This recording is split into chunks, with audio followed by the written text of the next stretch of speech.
రాష్ట్రాన్ని అభివృద్ధి పేరుతో రిజర్వు బ్యాంకు దగ్గర 3,30,000 కోట్ల రూపాయలకు తాకట్టు పెట్టిన ఘనత ముఖ్యమంత్రి చంద్రబాబు నాయుడు అని ఉప ముఖ్యమంత్రి పవన్ కళ్యాణ్ కి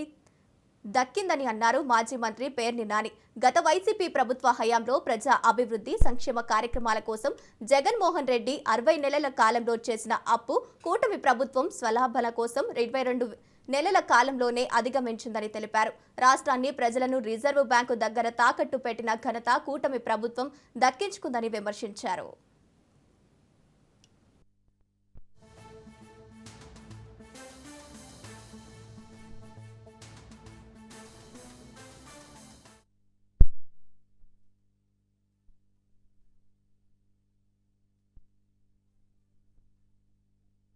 రాష్ట్ర ముఖ్యమంత్రి నారా చంద్రబాబు నాయుడు గారు, ఉప ముఖ్యమంత్రి పవన్ కళ్యాణ్ గారు, అన్ని తానే నడిపిస్తున్నటువంటి తెర వెనుక ముఖ్యమంత్రి నారా లోకేష్ నాయుడు. వీరు ముగ్గురు కూడా ఎన్నికల ముందు సంక్షేమ కార్యక్రమాల్లో గాని అభివృద్ధిలో గాని జగన్మోహన్ రెడ్డి గారి కంటే మెరుగైన పాలన అందిస్తాం, అద్భుతంగా చేస్తాం, సంపద సృష్టిస్తాం, ఆ సంపదను ప్రజలకు పంచిపెడతాం అని చెప్పి ప్రగల్భాలు పలికినటువంటి వీరు అది ప్రగల్భాలు కాకుండా అన్నిటినీ వదిలి ఒక్క విషయంలో మాత్రం జగన్మోహన్ రెడ్డి గారిని శరవేగంగా ఆయన్ని మించి ఆయన్ని దాటేసినందుకు మనస్ఫూర్తిగా వారికి శుభాకాంక్షలు తెలియజేస్తున్నాను. జగన్మోహన్ రెడ్డి గారు 5 సంవత్సరాల్లో ప్రజా సంక్షేమం కోసం 3,31,000 కోట్ల రూపాయలు అప్పు తెస్తే 5 ఏళ్లు అంటే 60 మాసాల్లో జగన్మోహన్ రెడ్డి గారు తీసుకొచ్చి సుమారుగా 2,40,000 కోట్ల రూపాయలు వివిధ పథకాల ద్వారా ప్రజలకు నేరుగా డబ్బులు అందిస్తారు. 60 మాసాల్లో చేసినటువంటి 3,31,000 కోట్ల రూపాయల అప్పుని రికార్డు స్థాయిలో 22 మాసాల్లో అద్భుతమైన సృష్టి ద్వారా, సంపద సృష్టి ద్వారా 3,33,321 కోట్ల రూపాయలు నిన్నటి మంగళవారం అప్పుతో